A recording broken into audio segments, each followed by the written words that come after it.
Good evening everyone, welcome to the next session of PSTET preparation. आज का जो हमारा टॉपिक है वो टॉपिक बहुत छोटा सा, थोड़े से टाइम में हम कवर कर लेंगे इसको, लेकिन जितना ये छोटा है टॉपिक आज का उतना ही इम्पॉर्टेंट है ना। तो किसी भी सब्जेक्ट के पॉइंट ऑफ व्यू से हमारा जो आज का टॉपिक है, इस टॉपिक से जो आपको क्वेश्चंस की अंडरस्टैंडिंग होगी, जो सारे सब्जेक्ट्स की क्लैरिटी जो है ना, इस टॉपिक से आपको रादर हो जाती है। That is why it is very very very important, ठीक है, from all point of view. चाहे आप बीइंग अ टीचर इस टॉपिक को अगर स्टडी कर रहे हो, अगर ऑलरेडी आप टीचर हो, जहाँ आप टीचर बनने जा रहे हो, जहाँ पेपर क्लियर करने के लिए के मोटिव से अगर इसको देखोगे, तो हर पॉइंट ऑफ व्यू से ये जो टॉपिक है आज का बहुत इंपॉर्टेंट है। तो कमिंग टू द टॉपिक, आज का जो हमारा टॉपिक है that is based on progressive education and child centered education. Child centered education को समझने से पहले हमने ये समझना है कि what is progressive education. Progression का अगर हम मतलब लेना, progressive education means progression, to increase something, आगे बढ़ना है ना, प्रोग्रेस करना, तरक्की करना। तो प्रोग्रेसिव स्कूल्स या प्रोग्रेसिव एजुकेशन क्या है? It is the reaction to the traditional method of teaching. Traditional education जो थी, जो हम अपने टाइम पे देखते होते थे, ट्रेडिशनल जो एजुकेशन थी that was based on memorising the concepts. किसी तथ्य को याद करना है ना, रोट लर्निंग पे, रट्टे मारने पे बेस्ड थी वो एजुकेशन। तो उसका टोटल रिएक्शन ना, टोटल ऑपोजिट जो कॉन्सेप्ट है वो है प्रोग्रेसिव एजुकेशन।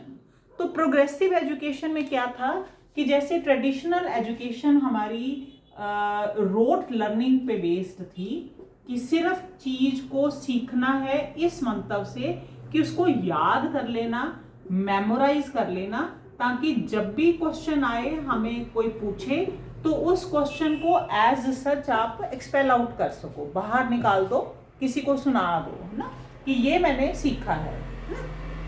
लेकिन इसके बिल्कुल कॉन्ट्रारी आज की जो एजुकेशन है, जो प्रोग्रेसिव एजुकेशन है, वो एजुकेशन किस चीज पे बेस्ड है? That is based on understanding the concept, किसी टॉपिक को समझना।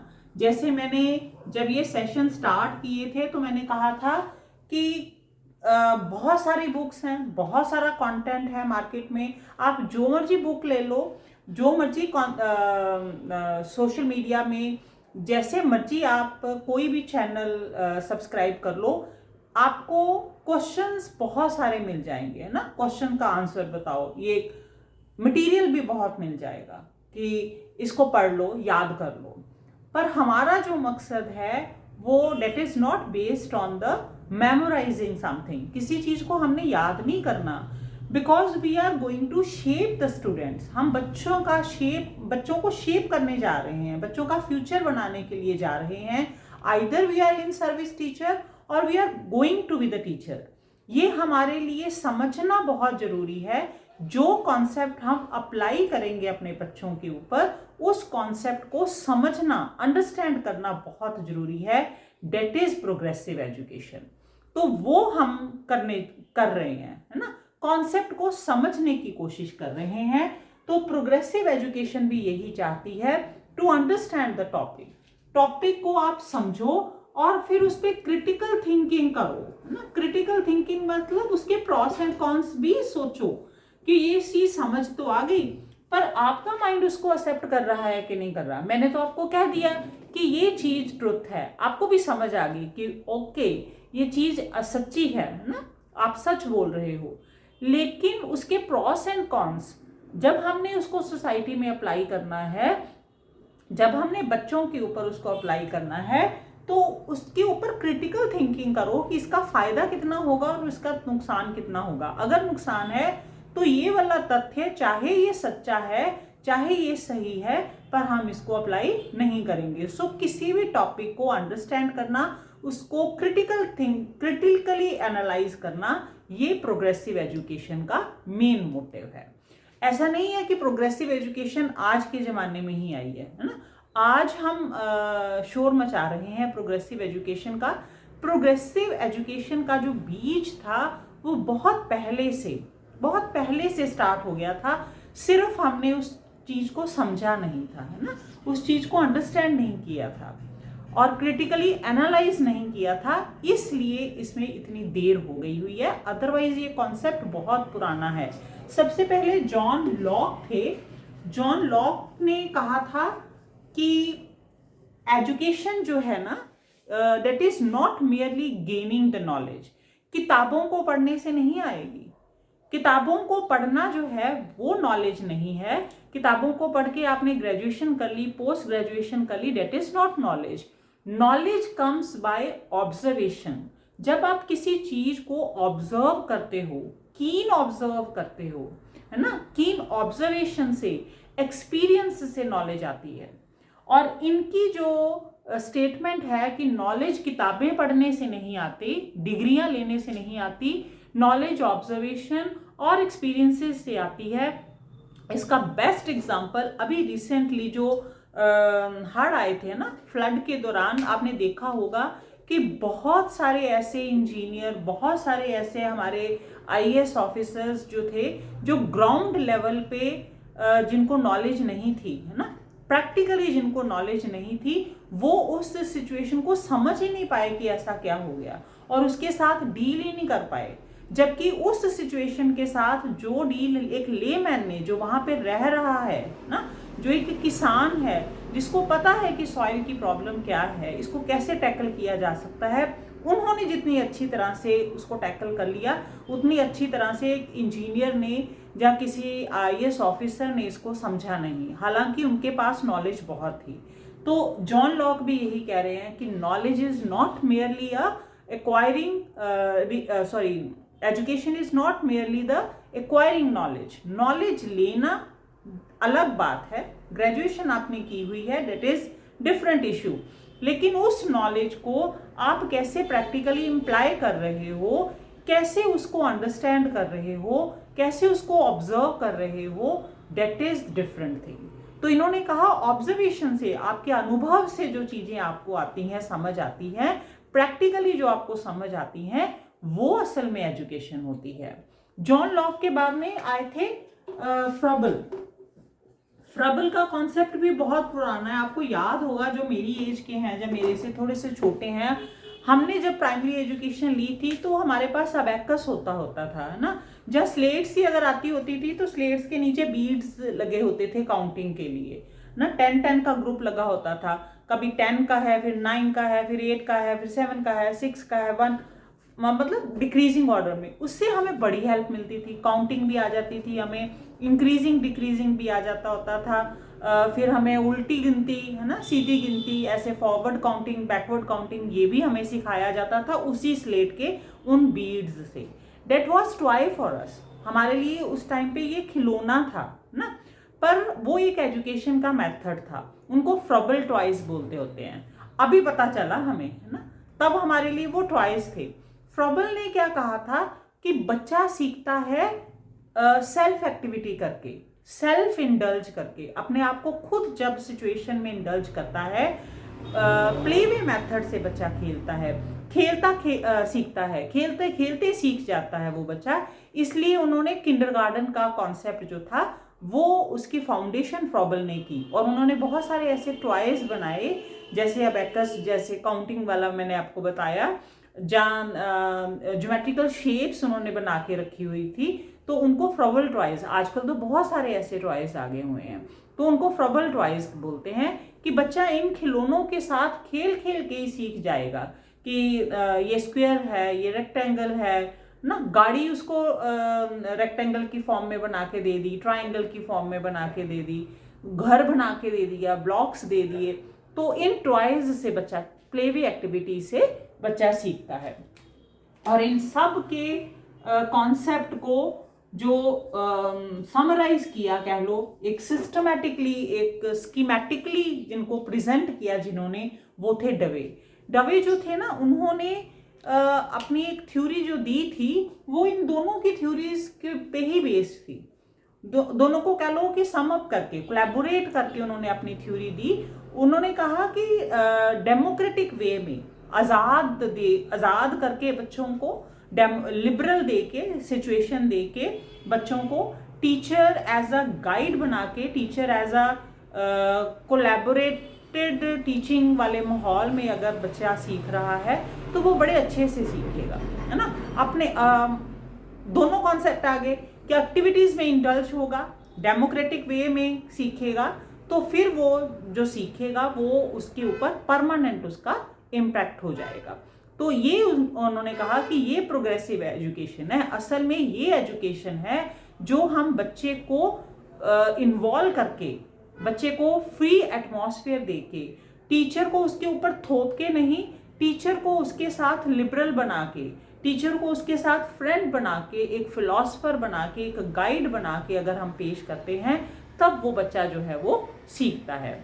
तो दवे जो थे ना एक तरह के सारे पैरोकार कह लो, सारी चीज़ों के पैरोकार दवे ही थे। तो हमने करना है डवे की थ्योरी के कोर कॉन्सेप्ट, इंपॉर्टेंट पॉइंट्स क्या थे डवे की थ्योरी के। तो सबसे पहला जो इंपॉर्टेंट पॉइंट था उनका वो था कि एजुकेशन क्या होती है।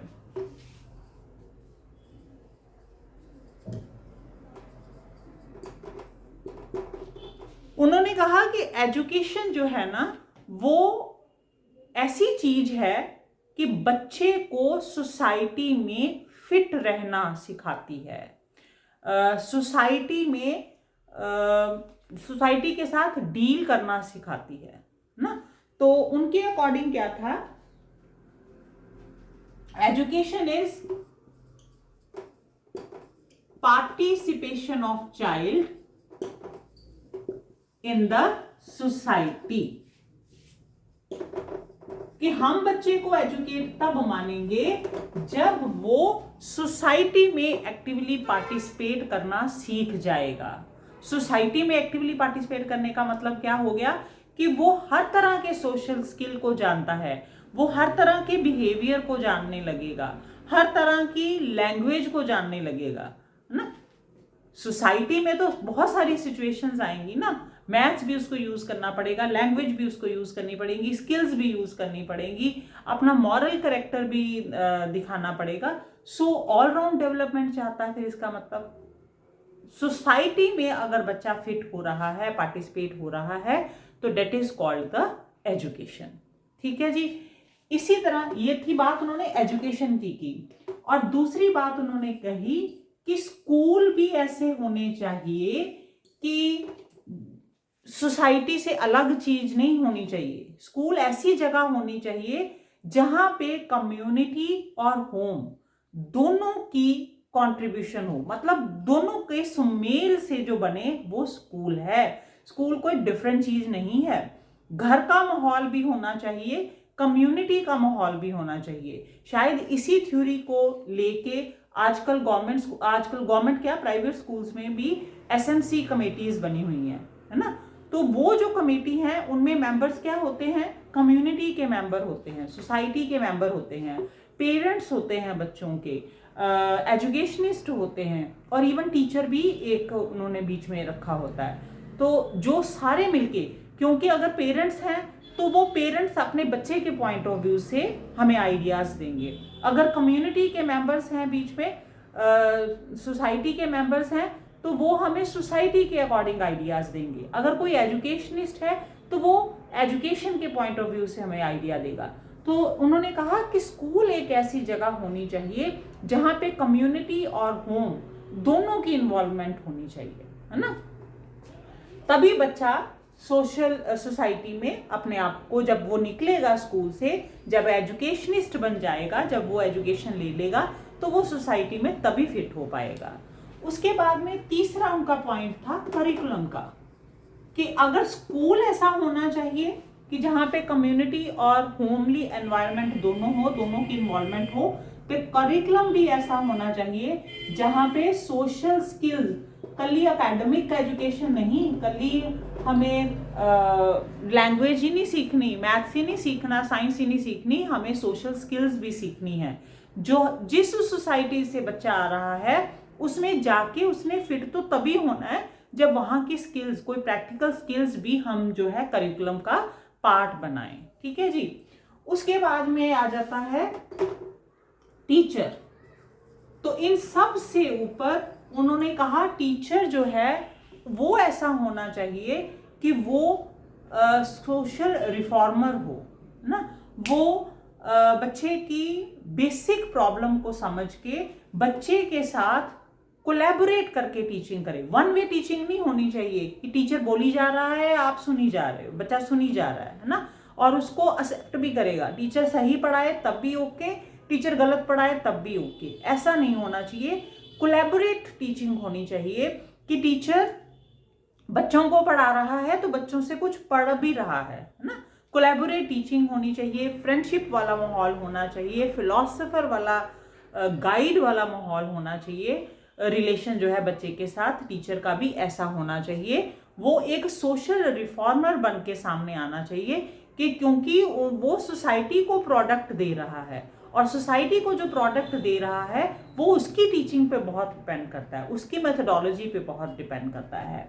तो अल्टीमेटली फिर उनका मुद्दा यही था कि डवे का, कि हमें ऐसा स्कूल, ऐसा करिकुलम डिज़ाइन करना है, ऐसे टीचर्स होने चाहिए, ऐसा एजुकेशन सिस्टम हमारा होना चाहिए जो सोसाइटी को रिफॉर्म कर सके, जो सोसाइटी के अकॉर्डिंग एडजस्टमेंट कर सके। बच्चा मतलब ऐसा हम प्रोड्यूस कर सके, बच्चे को ऐसी शेप दे सके कि वो आने वाले टाइम पे जब वो स्कूल से बाहर निकले, जब वो एजुकेशन लेके बाहर निकले, तो सोसाइटी के अकॉर्डिंग अपने आप को अडेप्ट कर सके, है ना, और सोसाइटी में भी जो नॉर्म्स हैं जो गलत हैं उनको वो रिफॉर्म कर सके।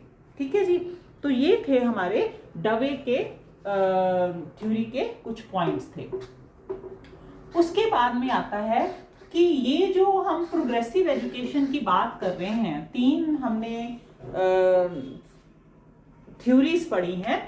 तो ये जो प्रोग्रेसिव एजुकेशन पढ़ रहे हैं हम, अब हमने देखना है कि इसकी जरूरत पड़ी क्यों, इंपॉर्टेंस क्या है ना, प्रोग्रेसिव एजुकेशन की इंपॉर्टेंस क्या है, इंपॉर्टेंट पॉइंट्स पढ़ने हैं। अब थ्योरीज को ही लेके चलें, हम स्टार्टिंग पॉइंट को ही लेके चलें। इन्होंने कहा कि प्रोग्रेसिव एजुकेशन है क्या, जो बच्चे को कॉन्सेप्ट अंडरस्टैंड कराए, जो बच्चे में क्रिटिकल थिंकिंग जो है वो डेवलप कराए, जो बच्चे को इंटरेस्ट बेस्ड उसको स्किल्स कराए, बच्चा अपनी इंटरेस्ट को देख के स्किल्स जो है वो एक्सेप्ट करे, मतलब स्किल्स सीखे और फिर वो बच्चा एजुकेशन ले। अब अगर इसमें बच्चे की स्किल्स डेवलप हो रही हैं, किसके अकॉर्डिंग, बच्चे के इंटरेस्ट के अकॉर्डिंग, उसमें स्किल, उसकी एबिलिटी के अकॉर्डिंग स्किल डेवलप हो रही हैं, तो इसका मतलब सबसे पहली इंपॉर्टेंस तो यही हो गई कि इट डेवलप द स्किल। बच्चे में स्किल्स डेवलप करता है, किसके अकॉर्डिंग, अकॉर्डिंग टू हिज और हर इंटरेस्ट, उसके इंटरेस्ट के अकॉर्डिंग उसमें स्किल्स डेवलप होती हैं। अब अगर उसके इंटरेस्ट के अकॉर्डिंग स्किल, हमने रट्टा नहीं मारना, इसको कोरिलेट करके सीखो, इंटरेस्ट के अकॉर्डिंग, उसकी एबिलिटी के अकॉर्डिंग अगर उसमें स्किल डेवलप हो रही हैं तो इसका मतलब उसमें कॉन्फिडेंस आएगा, है ना। तो इसका मतलब दूसरी इसकी इंपॉर्टेंस हो गई कि बच्चे में कॉन्फिडेंस डेवलप करता है ये प्रोग्रेसिव एजुकेशन। अब बच्चे की स्किल के अकॉर्डिंग, बच्चे के इंटरेस्ट के अकॉर्डिंग हम स्किल्स उसको सिखा रहे हैं, एजुकेशन दे रहे हैं, तो यहाँ पे डिस्क्रिमिनेशन का तो सवाल ही पैदा नहीं होता।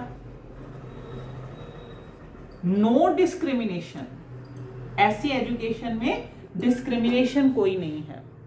और अगर डिस्क्रिमिनेशन कोई नहीं है, सारे इक्वल हैं, कोई कुछ भी सीख सकता है, कोई कुछ भी कर सकता है, किसी को नहीं हम कह सकते कि ये बहुत इंटेलिजेंट है, ये बहुत नालायक है, ये लड़का है, ये लड़की है, ये गरीब घर से आया, ये अमीर घर से आया, ऐसा कुछ नहीं है। No discrimination.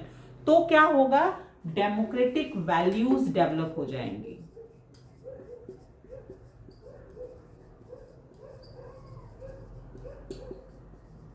जब कोरिलेट करके सीखोगे ना तो इसको रट्टे मारने की जरूरत ही नहीं, हमने इसी पॉइंट को पकड़ा है इंटरेस्ट के अकॉर्डिंग, बच्चे के इंटरेस्ट को के अकॉर्डिंग, बच्चे की एबिलिटी के अकॉर्डिंग उसको एजुकेशन दी जा रही है, तो इसका मतलब उसका कॉन्फिडेंस बूस्टअप हो रहा है। जब मैं अपने इंटरेस्ट के अकॉर्डिंग कोई काम करूंगी तो उसमें परफेक्शन भी लाऊंगी।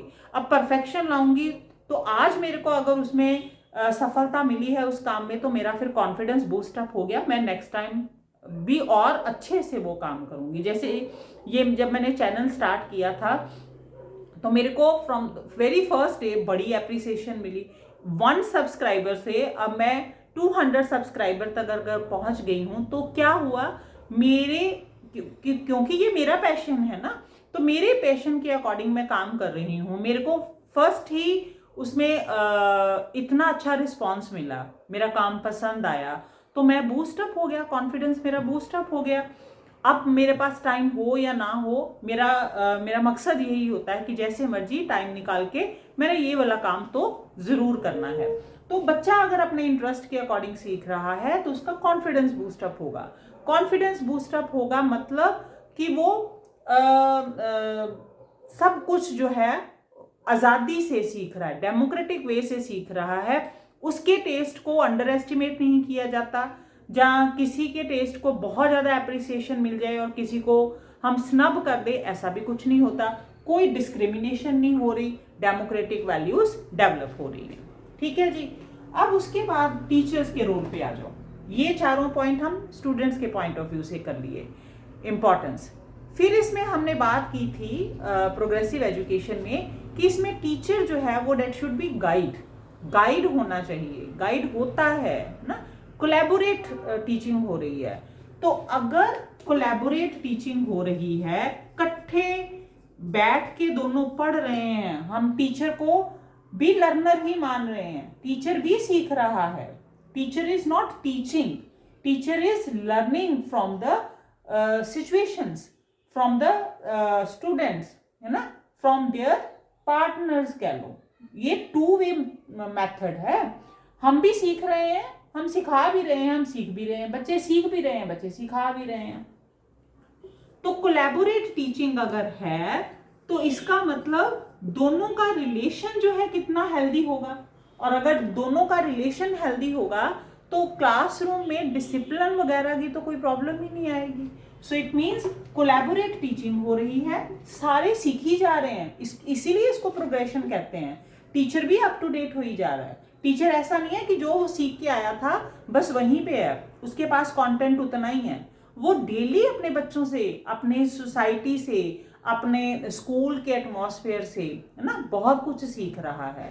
तो टीचर भी रिफॉर्म हो ही जा रहा है, साथ में साथ कोलैबोरेट टीचिंग हो रही है, ये भी इसकी एक इम्पॉर्टेंस है। और अगर कोलैबोरेट टीचिंग हो रही है तो एक फ्रेंडली सा एटमॉस्फेयर है, टीचर फ्रेंड है, टीचर गाइड है, इसीलिए डिसिप्लिन की कोई प्रॉब्लम नहीं आती।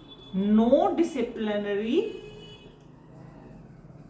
इशू, ऐसा कोई इशू क्लास में नहीं फिर आता कि चुप करवाना पड़े क्लास को, डिसिप्लिन मेंटेन करना पड़े। डिसिप्लिन मेंटेन अपने आप से हो जाता है। तो that is the importance of the progressive education. अब हमारे पास आता है प्रोग्रेसिव एजुकेशन की इंपॉर्टेंस के बाद में कि अगर हम इसको इतना इंपॉर्टेंट मान रहे हैं, अगर ये इतना इंपॉर्टेंट कॉन्सेप्ट है, तो फिर किस तरीके से, कौन कौन सी इसकी टाइप हैं जिसको बेस बना के हम अपने स्कूल्स में लेके आ रहे हैं। तो टाइप्स जो हैं प्रोग्रेसिव एजुकेशन की, फिर इसी में से निकालना है हमने। सबसे पहले टीचर का रोल ले लो। टीचर का रोल क्या हमने कहा कि टीचर का रोल एक गाइड का, ह्यूमर का रोल एक फ्रेंड का होना चाहिए। इसका मतलब एक टाइप होती है प्रोग्रेसिव स्कूल्स की, कह लो, है ना, प्रोग्रेसिव स्कूल्स की एक टाइप होती है ह्यूमैनिस्टिक, मतलब इसमें पर्सन सेंटर्ड स्कूल्स होते हैं। पर्सन सेंटर्ड का मतलब कि टीचर की एम्पैथी, टीचर की केयरिंग, टीचर की जेन्युइननेस जो है वो एक हेल्दी सा एटमॉस्फेयर बना देती है, जिसमें डिसिप्लिन की कोई इशू नहीं, लेकिन ऑल राउंड डेवलपमेंट होती है बच्चे की। तो पहली टाइप आ गई स्कूल्स की, प्रोग्रेसिव स्कूल्स की, कि दे आर ह्यूमनिस्टिक। उसके बाद में सेकंड आती है कंस्ट्रक्टिव स्कूल्स ये कंस्ट्रक्टिव हैं। कंस्ट्रक्टिव का मतलब हर वक्त कुछ ना कुछ बन रहा है। अब क्योंकि ये ओरिएंटेड किसके होते हैं, बच्चे की स्किल्स पे, बच्चे की एबिलिटी पे, बच्चे की इंटरेस्ट पे, तो उसके अकॉर्डिंग ये स्किल सीख रहा है बच्चा। तो जब अपने इंटरेस्ट के अकॉर्डिंग सीखेगा तो डेली कुछ ना कुछ कंस्ट्रक्ट करेगा, नए आइडियाज कंस्ट्रक्ट करेगा, नए टीचर नए मेथड्स ढूंढेगा, तो हर कुछ नया कंस्ट्रक्ट हो रहा है। That is why they are called constructive schools. और तीसरे आ जाते हैं मॉन्टेंसरी। आपने देखा होगा कई स्कूलों ने अपने पीछे लगाया हुआ है मॉन्टेंसरी स्कूल्स। मॉन्टेंसरी का मतलब होता है which give the freedom to the child according to his ability, which give the freedom to the child to develop the skills, to get the practical education। मतलब वैसे स्कूल्स जो प्रैक्टिकल एजुकेशन पे, जो skill oriented पे होने पे, जो teacher के गाइड होने पे, जो टीचर के कोलैबोरेट लर्निंग पे बिलीव करते हैं, they are called the Montessori schools. So progressive education 3 तरह की होती है। अगर एजुकेशन की बात आई तो कंस्ट्रक्टिविस्ट आ जाएगा, अदरवाइज स्कूल्स की बात आई तो कंस्ट्रक्टिव स्कूल्स हो जाएंगे, और मॉन्टेंसरी। ठीक है, ये मैरी मॉन्टेंसरी ने ये वाला जो था ना वो लॉन्च किया था, फाउंडेशन इनकी मैरी मॉन्टेंसरी। अच्छा, प्रोग्रेसिव एजुकेशन के बाद में अब आता है बात चाइल्ड सेंटर्ड की। अब प्रोग्रेसिव एजुकेशन जब हमने पढ़ी ना, तो इसमें हमने देखा गया कि स्कूल्स कैसे होने चाहिए, एजुकेशन कैसे होनी चाहिए, है ना। हमने एजुकेशन के तरीके कैसे होने चाहिए, कैसे देनी है एजुकेशन। लेकिन चाइल्ड सेंटर्ड क्या है? चाइल्ड सेंटर्ड एक actually it is the part of progressive education. मतलब एक कोर कॉन्सेप्ट है प्राइमरी प्रोग्रेसिव एजुकेशन का, कि प्रोग्रेसिव एजुकेशन में हमने कहा कि बच्चे को की स्किल्स डेवलप करनी है, बच्चे के इंटरेस्ट को हमने देखना है, और बच्चे को सोशल रिफॉर्मर बनाना है। टीचर भी सोशल रिफॉर्मर होना चाहिए, सोसाइटी के साथ रिलेटेड होना चाहिए। लेकिन इन सब को अगर हम समराइज करें ना, तो इनका एक की पॉइंट, इनका एक कोर पॉइंट निकल के आता है कि एजुकेशन ऐसी जो सारा जिसकी सोच किसके अराउंड घूमे, बच्चे के अराउंड। तो that is why progressive education कह लो कि इसका एक इंपॉर्टेंट एस्पेक्ट यही है कि this education should be child centered education. ऐसे एजुकेशन प्रोवाइड करनी है, ऐसा सिस्टम हमने बनाने हैं, ऐसे स्कूल्स हमने डेवलप करने हैं, that should be child centred, जिनका सारा का सारा जो डिपेंडेंस हो ना, सारा का सारा अटेंशन जिनकी हो वो बच्चा ही हो। तो चाइल्ड सेंटर्ड एजुकेशन जो है उसके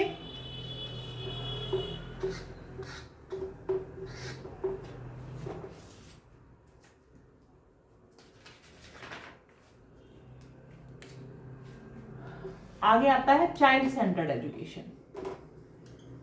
चाइल्ड सेंटर्ड एजुकेशन जो है उसके की पॉइंट्स क्या हैं, क्या कैरेक्टरिस्टिक्स हैं? सबसे पहले है to learn child psychology.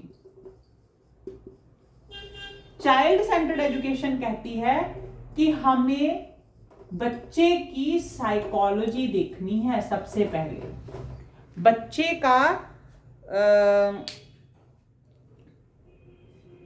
Psychology मतलब बच्चे की एबिलिटी देखनी है। बच्चा कैसी सोसाइटी से आ रहा है, कैसे एनवायरनमेंट से आ रहा है, बच्चे की अपनी एबिलिटी क्या है, बच्चे का अपना इंटरेस्ट क्या है, सब कुछ हमने देखना है। जब हम साइकोलॉजी उसकी स्टडी कर पाएंगे तब हम उसके अकॉर्डिंग उसको एजुकेशन जो है वो प्रोवाइड कर सकते हैं। तो सबसे इम्पॉर्टेंट चाइल्ड सेंटर्ड एजुकेशन का पॉइंट क्या है कि बच्चे की साइकोलॉजी को सीखना, पढ़ना। To know the child psychology, बच्चे की साइकोलॉजी पढ़ो कि बच्चा कैसे सोसाइटी से आ रहा है, उसके घरों में कैसा माहौल है, उसको एनवायरनमेंट घर में कैसा मिला हुआ है, उसकी ज़रूरतें क्या क्या हैं, है ना, उसकी अपने एबिलिटी कितनी है, उसकी अपनी इंटरेस्ट कौन कौन से हैं, ये सारे टॉपिक जो हैं वो एक बच्चे को पढ़ाने से पहले टीचर को या स्कूल को या एजुकेशनिस्ट को पता होने चाहिए, तब हम बच्चे को एजुकेशन प्रोवाइड करा सकते हैं। पहली बात। दूसरी बात है कि स्कूल भी ऐसा ही होना चाहिए जो बच्चे को सिर्फ एकेडमिक नॉलेज ना देके बच्चे को ऐसी नॉलेज दे, ऐसी स्किल्स प्रोवाइड करे जो उसको इन फ्यूचर सोसाइटी में काम आएंगी, जो उसके ज़रूरत की हैं, जो उसके इंटरेस्ट की हैं, जो उसकी एबिलिटी को सूट करती हैं, जिसके कारण वो फिट बैठता है, तभी वो सीखेगा। उसके एनवायरनमेंट को ध्यान में रखते हुए स्कूल की मैन्युफैक्चरिंग भी होनी चाहिए। स्कूल्स का एटमॉस्फेयर भी ऐसा होना चाहिए कि उसको अपनी सोसाइटी को मिस ना करे, है ना। जैसे कम्युनिटी, हमने स्टार्टिंग में ही कहा, कम्युनिटी और होम दोनों वहाँ पे ही होने चाहिए, उसको अवेलेबल होने चाहिए, उसको किसी तरह की भी कमी महसूस नहीं होनी चाहिए। तो school should be again child oriented. तीसरा है करिकुलम। सिलेबस जो बनाना है, सिलेबस का जो डिज़ाइन बनाना है वो भी बच्चे को ध्यान में रखे हुए। सिलेबस कोई फिक्स नहीं होना चाहिए, बस बना दिया इट्स ओके, सब बच्चों के लिए सेम है। सिलेबस का डिज़ाइन ऐसा होना चाहिए कि फ्लेक्सिबल है, बच्चे की डेवलपमेंट को देखते हुए, बच्चे की, हमारी सोसाइटी की डेवलपमेंट को देखते हुए। अब जैसे स्टार्टिंग में क्या था कि कंप्यूटर इतना डेवलप नहीं था ना, कंप्यूटर एजुकेशन इतनी डेवलप नहीं थी, तो कंप्यूटर एक साइड पार्ट था ना एजुकेशन का। लेकिन अब हम क्या देख रहे हैं कि हम हर काम में कंप्यूटर यूज़ कर रहे हैं, तो इसका मतलब कंप्यूटर एजुकेशन हमारा सीखने का एक मेन पार्ट बन गया हुआ है। तो अब एआई जो है, एआई डिमांड है आज की, ना, आज की एजुकेशन की डिमांड है। तो हम सेकेंडरी लेवल में भी एआई एजुकेशन जो है वो ले आए हुए हैं कि इसका मतलब कि सिलेबस जो है वो सोसाइटी की नीड्स के अकॉर्डिंग, बच्चे की नीड्स के अकॉर्डिंग फ्लेक्सिबल होना चाहिए। जैसा आज का दौर रिक्वायर कर रहा है, सिलेबस हम उसका चेंज कर सकते हैं। फिर उसके बाद में है इवैल्यूएशन। अब इवैल्यूएशन अगर करनी है तो इवैल्यूएशन, जैसे पहले ट्रेडिशनल मेथड में क्या होता था कि साल में एक बार या 2 बार एग्जाम हो गए, इट्स ओके। वैसे तो एक बार ही एग्जाम होते थे, है ना, एक बार एग्जाम हो गए, बच्चा अगर उसमें अपेयर हो गया तो पास हो गया तो ठीक है, नहीं तो उसको दोबारा मौका नहीं मिलता, दोबारा कंपार्टमेंट आ सकती है। लेकिन अगर बच्चा सारे सब्जेक्ट्स में फेल हो गया, जहाँ सपोज बच्चे की कोई फिजिकल प्रॉब्लम आ गई है, बच्चे को वो एक सब्जेक्ट में मतलब अपेयर ही नहीं हो पाया, तो उसका तो साल खराब, उसको बुखार ही आ गया, है ना, कोई प्रॉब्लम आ गई है, घर में कोई प्रॉब्लम आ गई है, बच्चा अपेयर नहीं हो पाया तो बच्चा फेल। लेकिन इवैल्यूएशन अब हमने क्या की है कि चाइल्ड सेंटर्ड है। इवैल्यूएशन डे वाइज होती है, हर रोज इवैल्यूएशन होती है। प्रोजेक्ट के मार्क्स लगते हैं, बच्चे की डेली एक्टिविटीज़ के मार्क्स लगते हैं, इवन बच्चे की पर्सनालिटी के मार्क्स लगते हैं, बच्चे की क्लासरूम में पार्टिसिपेशन के, टीचर्स के साथ उसकी अपने पीयर ग्रुप के साथ कैसी पार्टिसिपेशन है उसके मार्क्स लगते हैं। तो एक कॉम्प्रिहेंसिव टाइप कॉन्टिन्यूस इवैल्यूएशन हो रही है, जिसको हम सीसीई कहते हैं। तो ये इवैल्यूएशन जो है ये भी चाइल्ड सेंटर्ड है। तो चाइल्ड सेंटर्ड एजुकेशन का इवैल्यूएशन जो है वो पार्ट होना चाहिए, और ऐसा हो रहा है ना। तो इवैल्यूएशन जो है वो कैसी होनी चाहिए, कॉन्टिन्यूस होनी चाहिए। और लास्ट है टीचर मेथड या टीचिंग मेथड कह लो, या टीचर का रोल जो है वो कैसा होना चाहिए, वो भी चाइल्ड सेंटर्ड होना चाहिए। टीचिंग मेथड भी चाइल्ड सेंटर्ड होने चाहिए। हर बच्चे की एबिलिटी अलग है, हर बच्चे का इंटरेस्ट अलग है। तो बच्चे की पहले एबिलिटी देखो कि आपको किस बच्चे को किस मेथोडोलॉजी से पढ़ाना है, कैसा उसको एनवायरनमेंट देना है कि वो बच्चा भी उसी लेवल तक पहुंच पाए जिस लेवल पर हमने किसी बच्चे को, आई एम वेरी सॉरी, किसी बच्चे को हमने थोड़े से टाइम में अगर सिखा दिया। मान लो किसी बच्चे को एक टॉपिक जो है जल्दी से समझ आ गया और कोई बच्चा उसको टाइम लगा रहा है, हो सकता है कि बच्चे के इंटरेस्ट का टॉपिक ना हो, लेकिन आजकल समय की डिमांड है, हमने वो सब्जेक्ट पढ़ाना है, तो हमने ये देख लिया कि बच्चे का इंटरेस्ट नहीं है पर एबिलिटी है, तो फिर हम इंटरेस्ट अराउज करेंगे।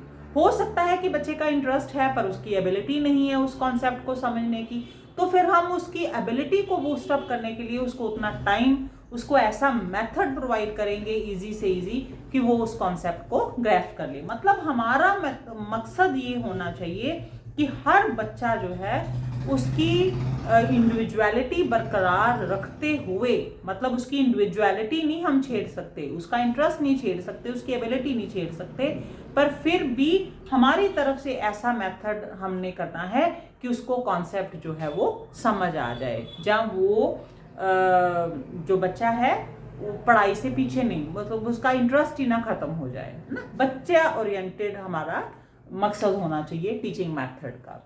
और इवन रेमीडियल जो टीचिंग है ये भी इसी का पार्ट है कि अगर कोई बच्चा किसी कारण छूट जाता है उस कॉन्सेप्ट से, है ना, उस कॉन्सेप्ट को वो नहीं कर पा रहा, या अभी थोड़ा सा पीछे रह गया, तो बाकी बच्चों को तो हम निकाल लिया हमने उस कॉन्सेप्ट से, मतलब वो पार कर गए, पास कर गए उसको, लेकिन जो बच्चा रह गया है पीछे, थोड़े से स्टेप पीछे रह गया, तो उसको एक्स्ट्रा टाइम डिवोट करके उसको रेमीडियल कोचिंग देके हम फिर उन बच्चों के साथ मिला सकते हैं। That is called remedial teaching. और जो डिसिप्लिनरी अप्रोच है वो भी बच्चे के हिसाब से होनी चाहिए, मतलब पनिश वाला तो हिसाब ही नहीं है, पनिशमेंट तो हम किसी बच्चे को नहीं देते, वो तो हम डेवलपमेंट पे भी पढ़ाए हैं।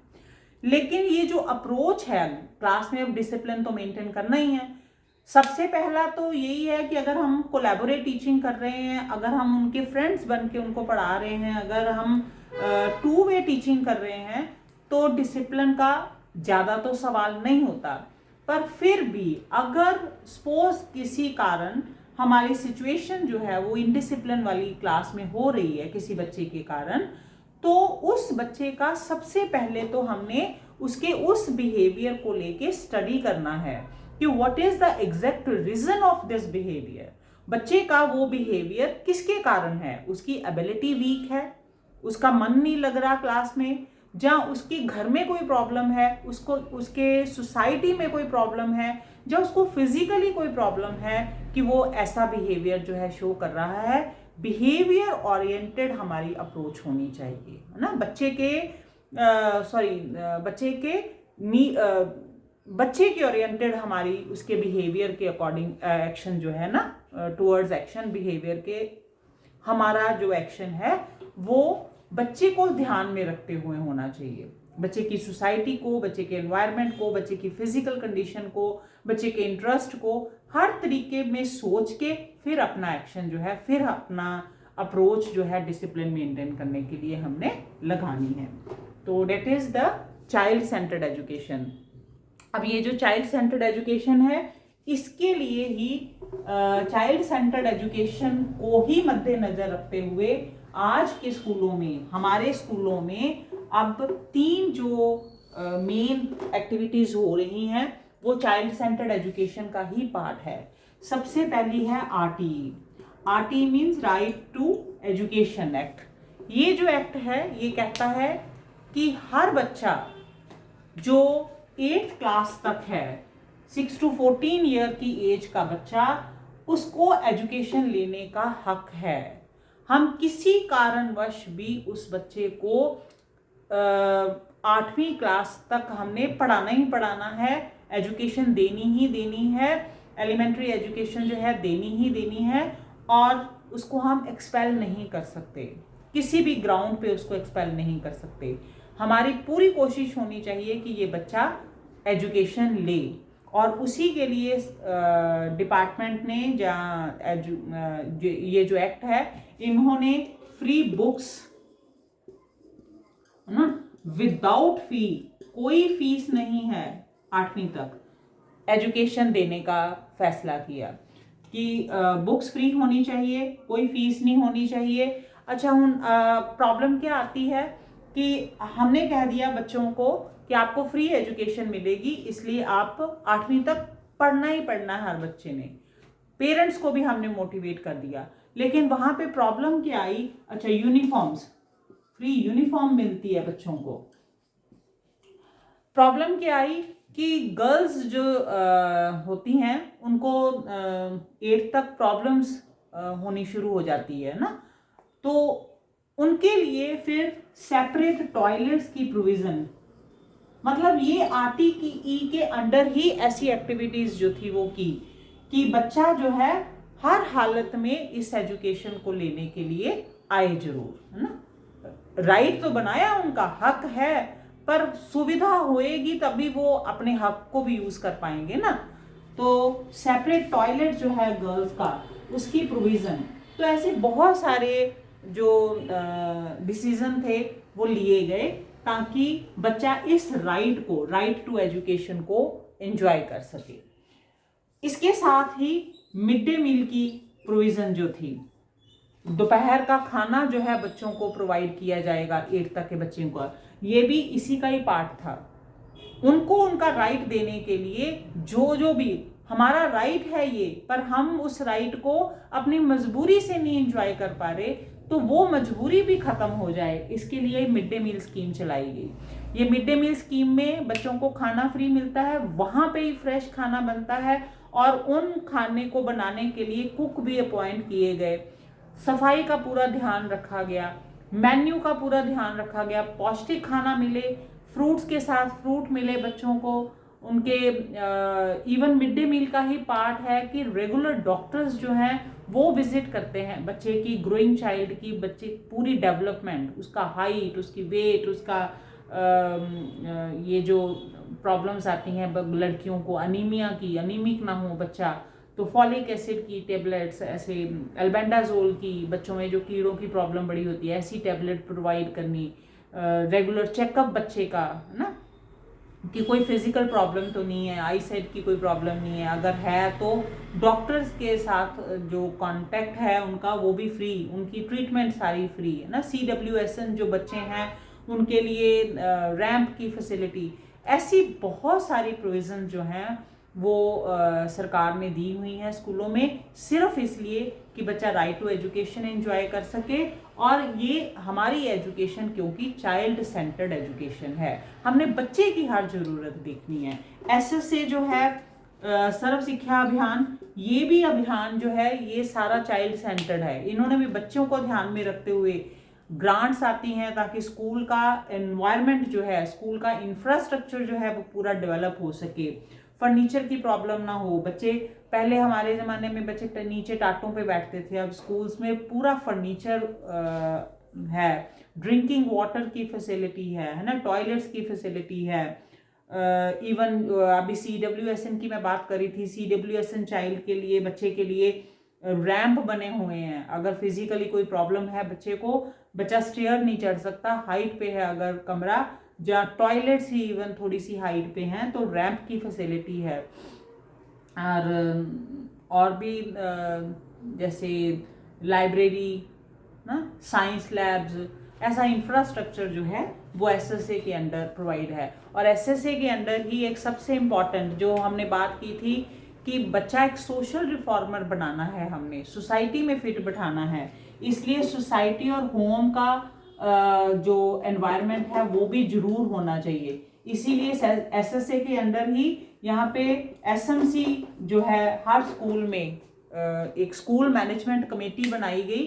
अब स्कूल मैनेजमेंट कमेटी प्राइवेट अगर हो तो वो अपने ही बंदों की कमेटी होती है, लेकिन ये स्कूल मैनेजमेंट कमेटी जो है इसमें अपने बंदों का कोई रोल नहीं है, है ना। हमारे एजुकेशन डिपार्टमेंट का रोल, अगर गवर्नमेंट स्कूल है तो एजुकेशन डिपार्टमेंट का कोई रोल नहीं है, अगर वो प्राइवेट स्कूल है तो प्राइवेट जो मैनेजमेंट है उसका कोई रोल नहीं है। इसमें पेरेंट्स इन्वॉल्व हैं, चेयरमैन जो है वो बच्चे का पेरेंट्स है ना।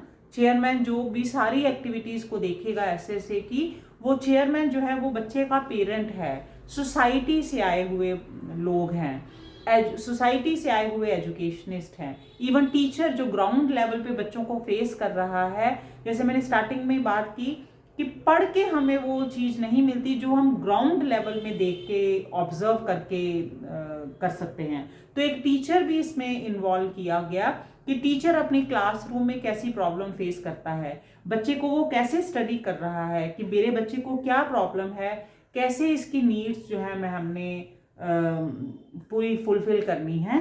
तो इसलिए एसएमसी का उनको भी मेंबर बनाया गया। तो एसएमसी भी इसके अंडर ही आती है। तो ये सारे जो एक्ट लगे हैं, ये जो सारे एक्ट शुरू हुए हैं, they all are part of the child centered education. तो अब थोड़ा सा टाइम लगा देंगे। टॉपिक एक्चुअली छोटा जरूर था, मैंने पहले ही कहा कि इम्पॉर्टेंट टॉपिक था, इसलिए थोड़ा टाइम फिर ज़्यादा लग गया, कोई बात नहीं। तो अब ये जो चाइल्ड सेंटर्ड एजुकेशन है, जब प्रोग्रेसिव एजुकेशन है, ये हमारी ट्रेडिशनल एजुकेशन से डिफरेंट कैसे है ना, मेन पॉइंट करेंगे, बाकी तो आपको समझ आ ही गया होगा। प्रोग्रेसिव एजुकेशन क्या की है, सबसे पहली इंपॉर्टेंट बात कि ये चाइल्ड सेंटर्ड है, जबकि पहले टीचर सेंटर्ड होती थी, है ना। टीचर ने करना जो भी करना है, टीचर ने जो सिलेबस बना दिया, टीचर ने जो पढ़ा दिया, जो कॉपीज में लिखवा दिया, टीचर ओरिएंटेड थी, टीचर सेंटर्ड थी। लेकिन आज की जो एजुकेशन है वो चाइल्ड सेंटर्ड है। बच्चे की ज़रूरत के अकॉर्डिंग करिकुलम बनेगा, बच्चे की ज़रूरत के अकॉर्डिंग, एबिलिटी के अकॉर्डिंग स्कूल का एटमॉस्फेयर होगा। टीचर को भी बच्चे के साइकोलॉजी के अकॉर्डिंग पढ़ाना होता है। तो प्रोग्रेसिव एजुकेशन जो है वो चाइल्ड सेंटर्ड है। ये रोट लर्निंग पे बिलीव करती थी, ट्रेडिशनल जो थी, जबकि ये अंडरस्टैंडिंग पे, स्किल्स पे बिलीव करती है ना। इसमें इवैल्यूएशन जो थी वो वन टाइम थी, लेकिन इसमें इवैल्यूएशन जो है वो कॉन्टिन्यूस है। इवैल्यूएशन क्योंकि कॉन्टिन्यूस है, इसलिए प्रोग्रेस भी कॉन्टिन्यूस, इसीलिए इसको प्रोग्रेशन बोलते हैं। कॉन्टिन्यूस, कॉन्टिन्यूसली इंक्रीजिंग, डिक्रीज का सवाल ही नहीं, नेगेटिव का सवाल ही नहीं, पीछे आना ही नहीं, हमने आगे ही आगे जाना है। कॉन्टिन्यूस इवैल्यूएशन होती है, ठीक है। तो और भी बहुत सारे हैं, लेकिन मेन ये तीन डिफरेंसेस हैं। इन तीनों को हमने अबॉलिश करके ये वाली एजुकेशन जो है अडॉप्ट की हुई है for the all around development of the child. So that's all for the today's session. और नेक्स्ट हम करेंगे gender bias, gender construct, gender social construct का टॉपिक हमने करना है कि कैसे सोसाइटी में अभी भी डिस्क्रिमिनेशन है ना, नोइंगली अननोइंगली कैसे डिस्क्रिमिनेशन है, जिसका बच्चे के सोशल डेवलपमेंट पे काफ़ी इफेक्ट पड़ता है। वो हमारा नेक्स्ट टॉपिक होगा। That's all for today's. Thank you.